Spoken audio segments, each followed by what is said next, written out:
Hey friends, so I figured I'd go ahead and take a different approach. One thing that we should all try to do is keep up on practice, but of course, sometimes life gets in the way. Sometimes we get caught up and get busy, other things that go on in our day-to-day lives. We all have a default comfort zone that we all kind of go back to, where we just have this set of tools that we feel comfortable using, and we kind of don't try to break out of that comfort zone quite enough. So one thing that I kind of neglect sometimes, or quite often I should say, is finger picking. One thing about finger picking is it can actually be used as a great effective songwriting tool, because you have four fingers you can use, well actually a thumb and four fingers that you can use to come up with some complex strumming patterns. And whenever you use a pick, you're down to using that pick, and if you're really good, maybe you can hybrid pick and use those other three digits. But we all kind of have our comfort zones, and sometimes it just helps if you try to break out of that comfort zone, because you might come across some things that maybe you wouldn't have written otherwise.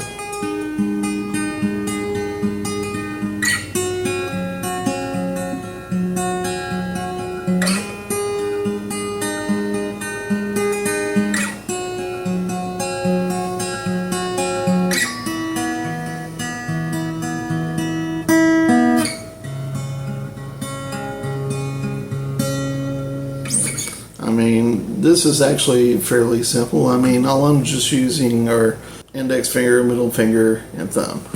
So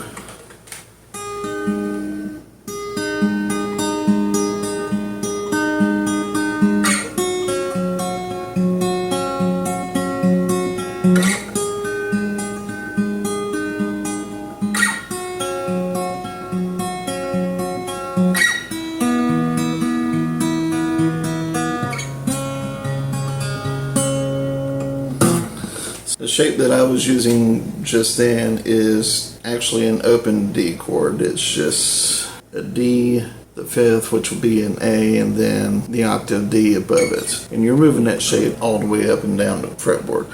That's one of the uses for understanding the decade system, is to know where your triads are, to know where your open fifth chords are, and all that stuff, so that you can come up with some useful moving parts and harmonies. So right here, yes, we're using the D shape. However, this is an A chord, G chord, F, D, and key of D minor.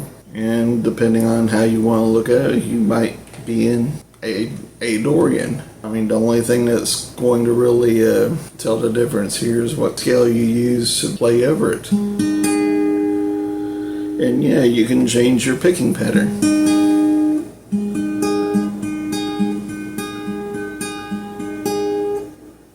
One thing that would actually help me and improve me on my songwriting and part writing is do more finger picking. And for you, it might be something else. I don't know about the rest of you. Self-taught. I was a music theory major at a university, but guitar was not my focal instrument. I picked it up while I was in college, learned along the way, but it's an instrument that I enjoy playing, and it's also one of those instruments where I don't think you ever actually stop learning. I think that most people that say that they're at a point of proficiency, there's a lot they still could learn about musicality, because there's a whole lot of people online these days that do all this fancy shredding stuff but yet can't write a melody.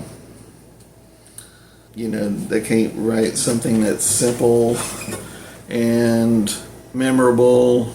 Just saying. There's one way of trying to get out of that comfort zone. Just some simple patterns. Thumb, middle, index.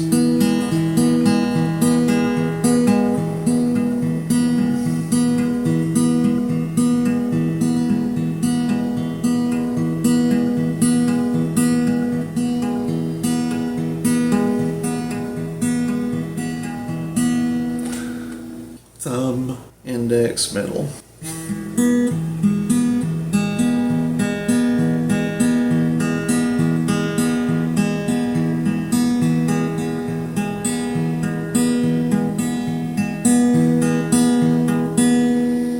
Middle, index, thumb.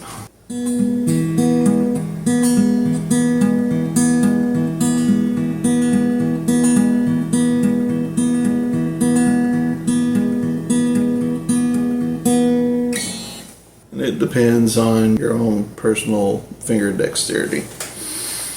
Like, I have my pinky and my ring finger kind of planted around the sound hole, so that way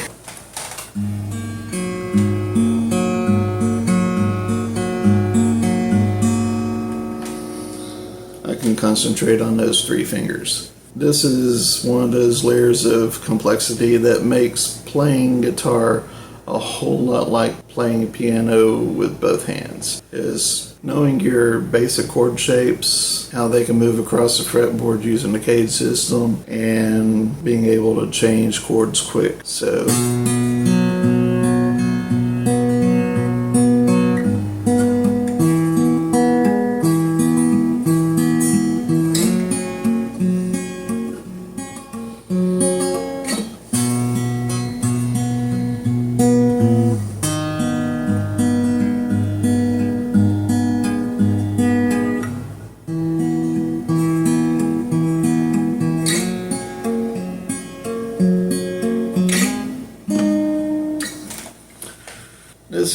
this is just a thought, and this is something I'm gonna be working on as well. Your basic chord shapes that would work great for this would be like your C major chord,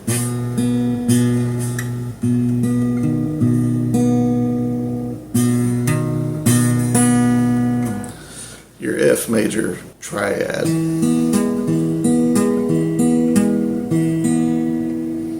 E minor chord actually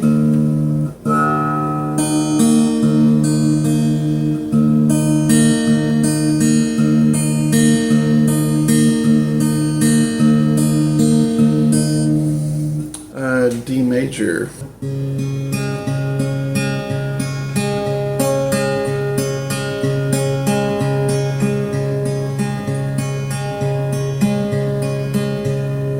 and actually on the D major one, if you're just doing an open D,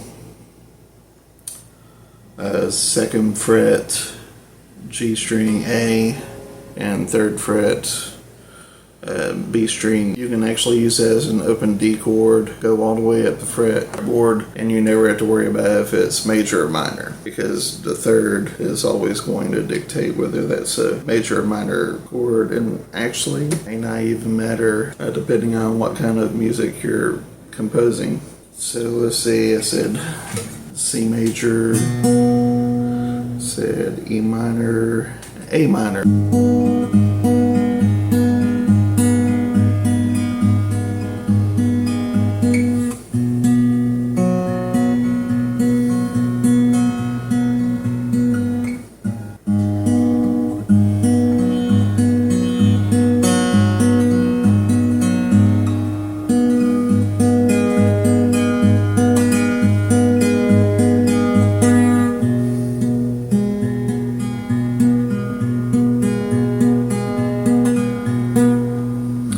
That's a good practice setup right there. A minor to C major. Take your index finger, put it on the first fret of the B string.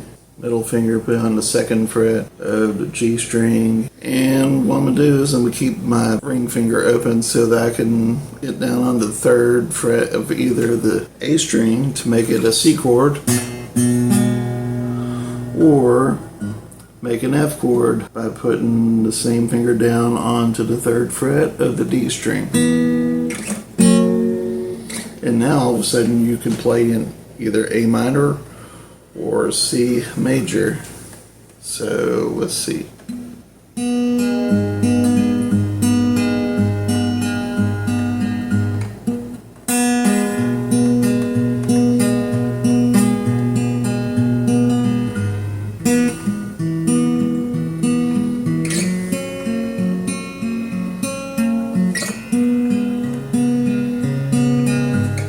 because it's outside your comfort zone or that you don't make a focal point of your repertoire, don't completely neglect it, because you never know, you might find a really good use for it.